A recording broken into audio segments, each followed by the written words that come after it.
En este momento tenemos a Silvana Viera, ella es de la localidad de San Martín, acá en la provincia de Buenos Aires, y están con una búsqueda importante. Desapareció el papá de Silvana, pero nadie mejor que ella para contarnos cuál es el tema. Hola Silvana, buenas noches.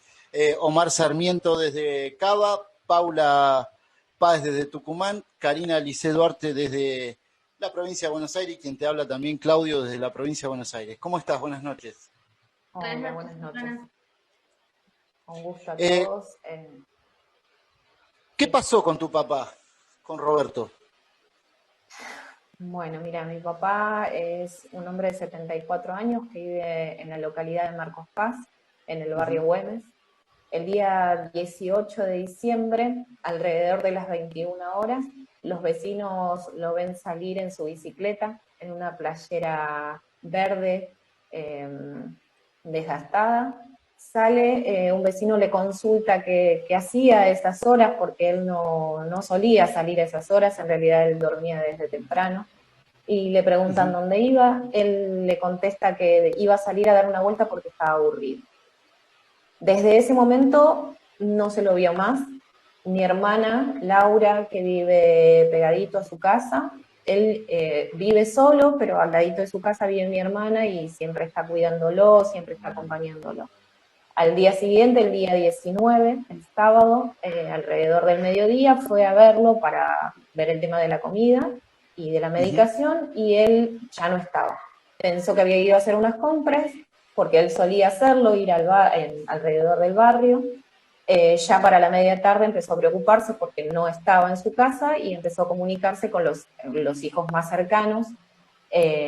Mi papá tiene 7 hijos de diferentes parejas, así que bueno, empezó a comunicarse con ellos, no tenía respuestas, hasta que bueno, alrededor de las 9 de la noche, 10, fueron a hacer la denuncia a la comisaría comunal de Marcos Paz. Ese mismo día no le tomaron la denuncia porque tenían que pasar 48 horas, pero sí se comenzó los rastrillajes y las búsquedas con los patrulleros, y también nosotros como familia empezamos a buscarlo.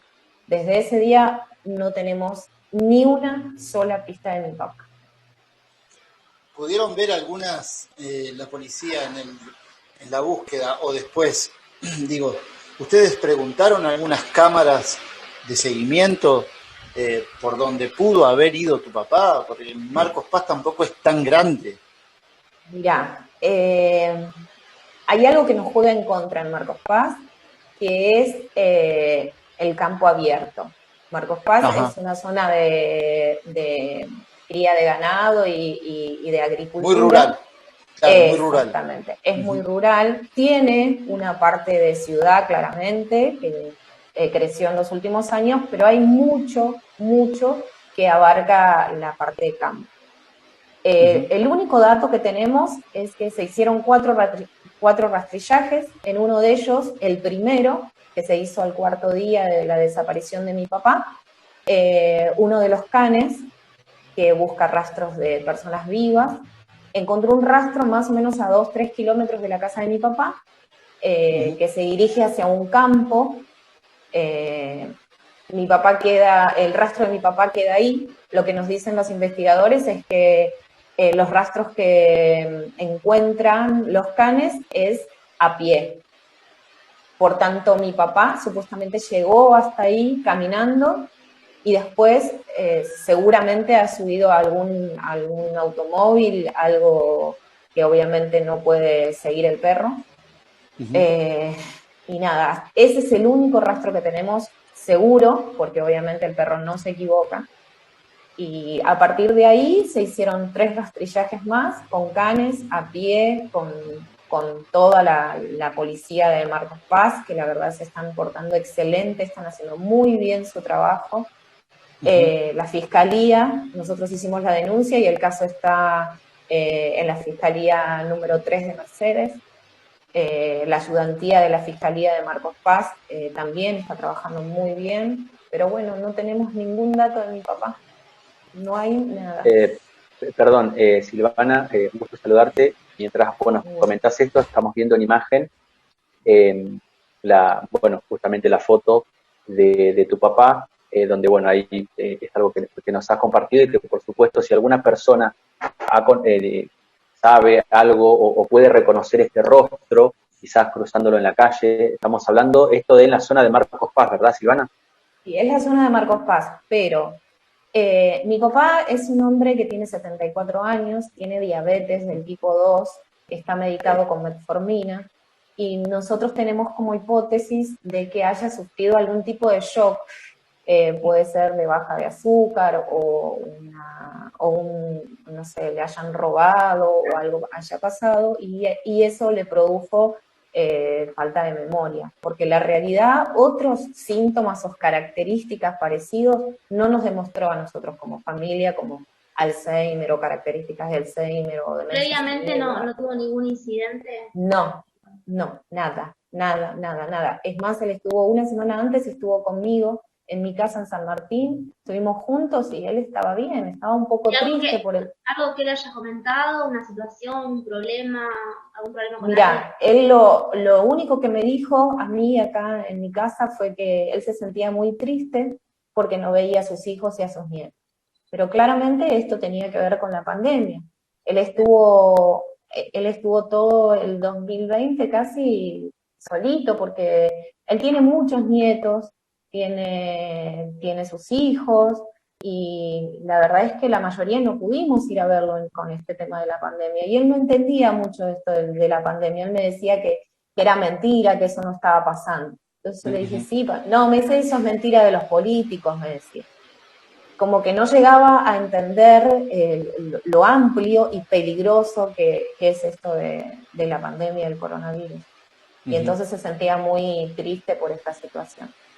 A pesar de todos los cuidados que él ya propiamente, porque no sé si lo comentaste acá, pero en charlas privadas que hemos tenido con Silvana, ella contaba, Roberto es una persona que iba a comprar, iba a cobrar al banco, no tenía ningún problema.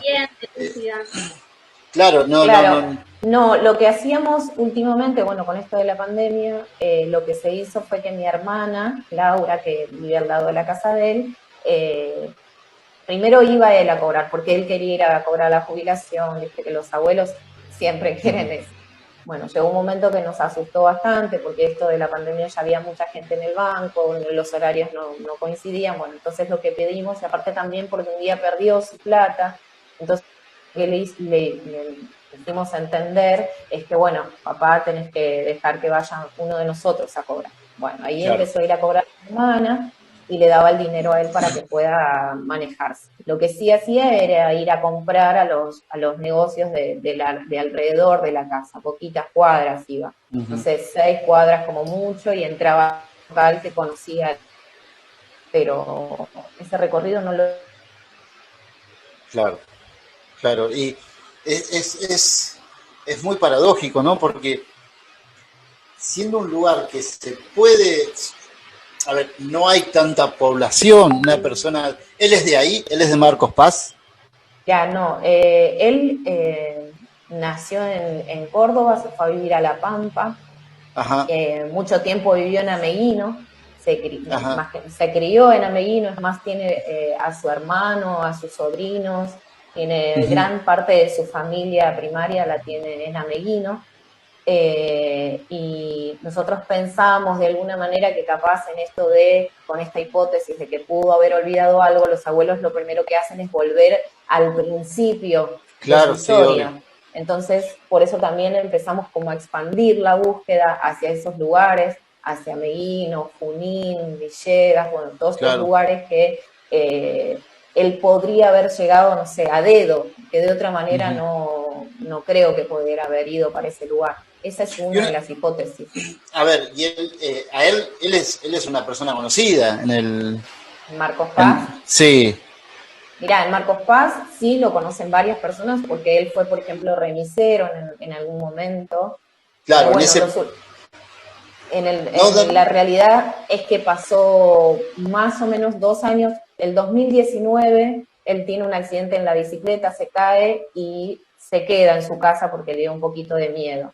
y ya el 2020 no salió casi por esto de la pandemia. Entonces, también lo que pasó en Marcos Paz es que los arbustos crecieron, el camino cambió, ¿entendés? Claro. Y él, al salir, capaz pudo haberse perdido por esa situación y no sabía cómo volver. Eso es otra de las hipótesis que nosotros manejamos, que creemos que pudo haberse pasado.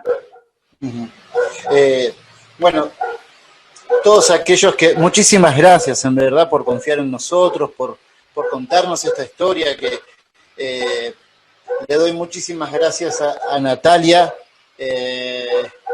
ya me voy a acordar el apellido, quien fue quien nos hizo el contacto con Silvana, porque vamos a seguir este caso y te pido que nos sigas comunicando todo lo que esté a tu alcance, obviamente, y todos aquellos que han capaz visto a Roberto. ¿Podemos ponchar de nuevo la imagen, está ahí, está. querido amigo Omar? Sí, yo lo veo acá una con delay. Hay una publicación circulando en redes sociales como para difundir. Perdón, no escuché. Sí, está el Twitter, ¿no? Sí, Ustedes tienen Twitter. Mira, nosotros armamos una cuenta en Twitter, se llama, el usuario es Roberto Buscamo 1. Nosotros todos los días a las 9 de la noche tuiteamos con la oración Roberto sigue desaparecido, para de alguna hashtag, manera, claro. Si no usamos hashtag, porque algunas personas de los medios nos dijeron que en este momento las palabras sin hashtag llegan más rápido a tendencia, así que bueno, es lo que seguimos lo que nos van diciendo. Está bien. Una sola vez estuvimos siendo tendencia y bueno, y ahí hubo algunas repercusiones. La realidad es que necesitamos difundir lo mayor posible esta situación. Solo Twitter tienen, ¿no? En Instagram. Twitter y TikTok. En TikTok es la cuenta de mi hija, que se llama Catherine Bogarín, con K. Y después Facebook. Facebook está en todos lados, lo hemos distribuido en casi toda la Argentina porque la gente en los grupos de Facebook los han hecho. El link de la publicación para que nosotros ahora Sí, también estamos etiquetados en nuestro Facebook, está etiquetado lo de Silvana. Yo hice una así publicación. Que todos aquellos, claro, sí, hace un rato Silvana muy amablemente hizo una publicación, pero después las cámaras de altavoces, los micrófonos de altavoces están prestos para ustedes, están para ustedes, somos por ustedes un programa que necesita contar esto porque también estamos todos preocupados por el paradero de Roberto, ¿verdad?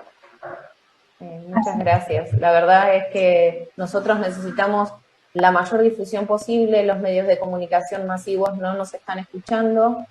Es muy difícil llegar a los canales de aire, así que nada, la verdad es que su apoyo a nosotros nos hace muy bien y es gratificante tener el apoyo de ustedes. ¿Sí? Bien. Muchísimo. Sí. Solamente iba a decir, cualquier cosa, nosotros no vamos a dar un teléfono acá porque siempre hay un pícaro que da alguna pista falsa, pero cualquier cosa se comunican con Silvana porque se van a tener que comunicar con la policía. Pero no... Sí, lo que nosotros siempre decimos, ya hoy hace 49 días que desapareció mi papá, en estos 49 días han sucedido muchas cosas en relación a esto, como vos decís, hay gente que es mala y juega con el dolor del otro, por eso lo que siempre decimos es que se comuniquen con el 911, o directamente se comuniquen con la comisaría más cercana a su domicilio y le comenten que han visto una persona con las que puede estar diferente mi papá en este momento. Ya pasaron 49 días, puede estar con bajo peso, puede estar con más pelo en su cabeza, mi papá es calvo, pero si no se corta el pelo claramente en algún momento le va a crecer, puede estar con barba. Pero él tiene algo muy característico que está en sus uñas. Él tiene las uñas de las manos en color marroncito, porque tuvo una alergia luego de un trabajo que hizo y bueno, quedaron así sus manos. Las uñas de las manos son características y después utiliza una cinta roja y una azul, pulsera ¿verdad? de boca en hilo encerado. Eso jamás se lo saca. Él hace 15 años que lleva esas 2 pulseras en su mano. Así que eso es como lo más característico en mi papá. Roberto Ángel Espinosa. Roberto Ángel Espinosa. Perfecto. Exacto. Bueno, Silvana, muchísimas gracias. Y bueno, Gracias como a dijo ustedes. Claudio, esté medio dispuesto para poder colaborar en lo que sea necesario. Muchas gracias a ustedes y de corazón les agradezco por este espacio porque es muy importante.